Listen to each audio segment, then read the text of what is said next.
नमस्कार, मैं श्री हरि आदर्श inter college Kosi Khurd Mathura से हूँ। आज का हमारा चैप्टर है फिगर्स ऑफ स्पीच, अलंकार, जिन्हें को हिंदी में अलंकार कहते हैं। सबसे पहले ये समझ लेना चाहिए कि अलंकार होता क्या है। अलंकार कविता की शोभा को बढ़ाने के लिए, उसको रुचिकर बनाने के लिए जिन शब्दों का प्रयोग किया जाता है उनको अलंकार कहते हैं। अलंकार एक प्रकार के कविता के आभूषण होते हैं। जिस प्रकार स्त्री को आभूषण पहनाए जाते हैं उसकी सुंदरता को बढ़ाने के लिए, उसी प्रकार कविताओं में चाहे हिंदी हो चाहे अंग्रेजी हो उसकी शोभा बढ़ाने के लिए, सुंदरता बढ़ाने के लिए अलंकारों का प्रयोग किया जाता है। मुख्य रूप से अलंकार यहाँ पर 7 पढ़ाए जाते हैं। काइंड्स ऑफ अलंकार 7। पहला है सिमिली, उपमा। उपमा का मतलब आप देख रहे हैं जो दो वस्तुओं में आपस में उपमा दी जाती है, मतलब तुलना की जाती है। And simile is a comparison between two object of different kinds which have at least one point in common. The words as so like are used for comparison. मतलब है सिमिली अलंकार, उपमा अलंकार में दो भिन्न प्रकार की वस्तुओं की तुलना की जाती है जिनमें से कम एक गुण कॉमन होना आवश्यक है। और इस अलंकार की मुख्य विशेषता यह है कि तुलना करने के लिए एज सो लाइक इन शब्दों का प्रयोग करते हैं, इसकी मुख्य पहचान है। उदाहरण के लिए life is like a dream, जीवन एक सपने की तरह है। मतलब जीवन एक सपने की तरह है, मतलब मान लिया गया है, माना है, उससे तुलना की गई है। लाइफ की ड्रीम से तुलना करते हैं और तुलना करने वाला शब्द हमारा लाइक है, अर्थात इसमें सिमिली अलंकार है। ये उपमा दे रहा है लाइफ और ड्रीम के बीच में, जीवन एक सपने की तरह है। लिव लाइक ए हर्मिट, साधु की तरह रहो। And work like a horse, और घोड़े की तरह काम करो, दौड़ो। तो इसमें लाइक शब्द तुलना बता रहा है और एक यहां पर है साधु की तरह रहो, मतलब जियो, और घोड़े की तरह काम करो। नेक्स्ट आपका है metaphor. A metaphor is an employed simile. रूपक में उपमा करने वाली वस्तु को एक ही मान लिया जाता है। इसमें एक नहीं मानते हैं, केवल तुलना करते हैं, और इसमें एक ही मान लिया जाएगा। दो वस्तुओं को तुलना करी जाएगी और उनको एक ही मान लिया जाता है। जैसे लाइफ इज ए ड्रीम, जीवन एक सपना है, मतलब जीवन को सपना मान लिया गया है। और इसमें जीवन एक सपने की तरह है, माना नहीं है, केवल तुलना की गई है। और इसमें जीवन एक स्वप्न है, इसमें मान लिया गया है। Kalidas is the Shakespeare of India. Kalidas Bharat के शेक्सपियर हैं, मान लिया गया है। शेक्सपियर इंग्लैंड के अंग्रेजी के महान विद्वान थे। अगर यहाँ तुलना करते लाइक तो तुलना हो जाती, लेकिन जिस प्रकार शेक्सपियर इंग्लैंड में मशहूर है उसी प्रकार हमारे कालिदास संस्कृत के इंडिया के मशहूर हैं, बहुत प्रसिद्ध है, विद्वान हैं। तो Kalidas is the Shakespeare of India, इसे नोट कर लो, इसके बाद हम आगे बताएंगे।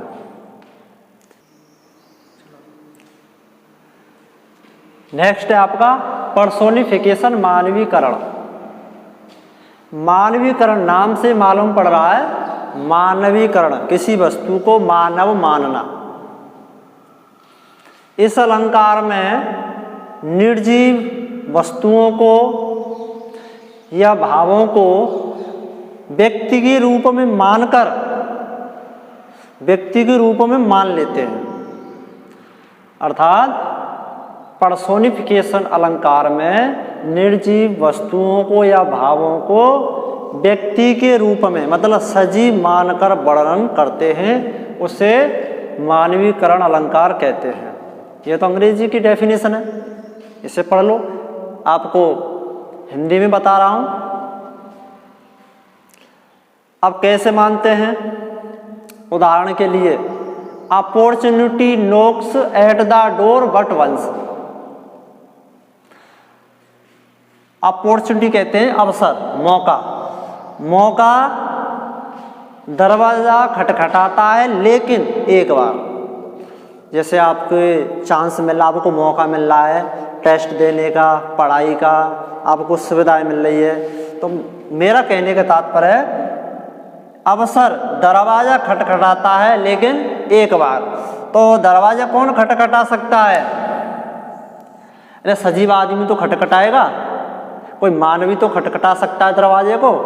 अवसर अर्थात अवसर को, जो एक निर्जीव भाव है, इसको आदमी के रूप में वर्णन किया गया है कि अवसर दरवाजा केवल एक बार खटखटाता है, दोबारा मौका नहीं मिलता है। लव इज ब्लाइंड, प्यार अंधा होता है, सभी जानते हैं। तो अंधा कौन होता है? जिसकी आंखें होती हैं। आंखें कौन है? कोई प्राणी होगा, प्राणी होगा तो सजीव होगा। लेकिन यहाँ पर निर्जीव भाव है। निर्जीव भाव को एक आदमी के रूप में वर्णन किया गया है कि प्यार अंधा होता है। वैसे आदमी अंधा होता है, लेकिन यहाँ पे प्यार को एक आदमी के रूप में वर्णन किया गया है, इसलिए इसमें पर्सोनिफिकेशन अलंकार है। इसकी मुख्य पहचान है एपोस्ट्रोफी। एपोस्ट्रोफी और ये एक ही बात है, थोड़ा सा अंतर है। इसमें भी निर्जीव वस्तुओं को या निर्जीव भावों को आदमी मानकर, आदमी व्यक्ति मानकर मान लेते हैं और उसे संबोधन करते हैं। इसमें संबोधन नहीं किया जाता है और इसमें संबोधन करते हैं, केवल अंतर इतना है। इसके अंदर एपोस्ट्रोफी अलंकार के अंतर्गत निर्जीव भावों को या निर्जीव वस्तुओं को व्यक्ति के रूप में संबोधन करते हैं, संबोधन। और इसकी मुख्य पहचान यह है, इसके अंतर्गत एक्सक्लेमेशन चिन्ह, संबोधन चिन्ह होता है और कहीं कहीं कॉमा लगा देते हैं। जिसे संबोधन करते हैं वो शब्द के ये पीछे आएगा, इसकी यह पहचान है।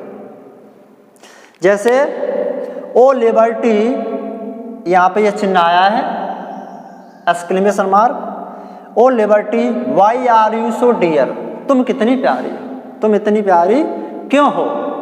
ओ लिबर्टी मतलब स्वतंत्रता को, एक तो स्वतंत्र निर्जीव भाव है, इसको आदमी के रूप में वर्णन किया गया है। किसी को संबोधन करते हैं, आदमी को तो संबोधन करते हैं, कोई निर्जीव चीज को संबोधित हुए करते हैं। लेकिन यहाँ पर निर्जीव भाव को आदमी मानकर वर्णन किया गया है। ओ लिबर्टी, ओ स्वतंत्रता, तुम इतनी प्यारी क्यों हो, तो उसको संबोधन किया गया है, इसलिए इसमें एपोस्ट्रोफी अलंकार है। नोट कर लो, आगे बताएंगे। नेक्स्ट हमारा ऑक्सीमोरन, विरोधाभास। आपको हिंदी शब्द से मालूम पड़ रहा होगा विरोधाभास, जिसमें विरोध का आभास होता है। इसकी मुख्य पहचान है, इसमें एंटोनिम सिनोनिम से दो शब्दों का प्रयोग साथ साथ करते हैं। अर्थात दो अपोजिट गुण वाले वस्तुओं को, दो अपोजिट गुण एक ही वस्तु में पाए जाते हैं। उदाहरण के तौर पर ही इज रेगुलरली इरेगुलर। ही कोई व्यक्ति है, इसके दो अपोजिट गुणों को दर्शाया गया है। वह नियमित रूप से अनियमित है। बताइए, वह नियमित रूप से अनियमित है, अर्थात इसका अपोजिट यह है, वह रेगुलर है और इरेगुलर भी है, वह नियमित है और अनियमित है। अर्थात दो विरोधी गुणों को दर्शाया जाता है किसी व्यक्ति के। लाइफ इज बिटर स्वीट, जीवन कड़वा मीठा है। ऐसे कैसे हो जाएगा? बिटर, बिटर माने कड़वा, स्वीट माने मीठा, तो ये इसका अपोजिट है, ये इसका अपोजिट है। अर्थात जीवन के दो अपोजिट गुणों को दर्शाया गया है साथ ही साथ। तो लाइफ इज बिटर स्वीट, जीवन मीठा कड़वा है, मतलब दोनों तरह का है। सीधा है, ऑक्सीमोरन है, विरोधाभास है, विरोध हो रहा है इसमें, दो अपोजिट गुण है। हाइपरबल नाम से मालूम पड़ रहा है अतिशयोक्ति, मतलब किसी बात को ज़्यादा चढ़ाकर या ज़्यादा घटाकर उस वस्तु की वास्तविकता से दिखाया जाता है, वहाँ पर अतिशयोक्ति अलंकार होता है। अतिशयोक्ति अलंकारों का प्रयोग तुमने देखा होगा, जैसे आलाखंड है, जैसे राजा महाराजाओं की प्रशंसा की रचना की जाती थी, उसमें अतिशयोक्ति अलंकारों का ज़्यादा प्रयोग होता है। बहुत सरल है, इसमें किसी वस्तु को उसकी वास्तविकता से अधिक बढ़ाकर या घटाकर उसका वर्णन किया जाता है। जैसे सी वेप्ट ओशियंस ऑफ टीयर्स, वह आंसुओं के सागर रोई। बताइए ऐसा हो सकता है? कितना बात को चढ़ा के बताया है कि वो इतना रोई कि आंसुओं के सागर भर गए। सी वेप्ट ओशियंस ऑफ टीयर्स, मतलब वास्तविकता से अधिक बात को महान अथवा बढ़ा के दिखाया गया है। Reverse of blood flowed in the battle, युद्ध में खून की नदियां बही। बताइए, कितना भी बड़ा युद्ध हो उसमें खून की नदियां तो नहीं चल सकती, लेकिन बात को रोचक बनाने के लिए इसमें बात को बढ़ा चढ़ाकर अतिशयोक्ति अलंकार का प्रयोग किया गया है कि युद्ध में खूनों की नदियां बही। जैसे आपने महाभारत में पढ़ा होगा, लोग ऐसा ही उदाहरण दे के बताते हैं कि महाभारत में खूनों की नदियां बही, तो उसमें अतिशयोक्ति अलंकार किया है, खूनों की नदियां नहीं बही होंगे। इस प्रकार सातवां है आपको ओनोमेटोपोइया, ध्वनि सूचक। इसमें ध्वनि से मालूम पड़ रहा है, इसमें ध्वनि साउंड देने वाले शब्दों से अर्थ निकलता है। इसमें ध्वनि वाले जितने शब्द हैं उससे ही अर्थ निकलता है, भाव निकलता है। जितने साउंड देने वाले शब्द हैं, चाहे घंटी के हों, चाहे किसी पक्षी की आवाज़ हो, चाहे पशु की आवाज़ हो, चाहे किसी निर्जीव वस्तु की आवाज़ गिरने की हो, इसमें सभी ध्वनि वाले शब्दों का इस्तेमाल किया जाता है, प्रयोग किया जाता है ध्वनि सूचक अलंकार में। बीज हम, मक्खियाँ, हम माने भिनभिनाना, मक्खियाँ भिनभिनाती हैं, तो इससे अर्थ निकल रहा है ये हम शब्द है, ये भिनभिनाना शब्द है। द कैट म्यू, बिल्लियाँ म्यू करती हैं, मतलब उनकी आवाज़ के लिए आया है कि बिल्लियाँ म्यू करती हैं, अर्थात म्यू शब्द है,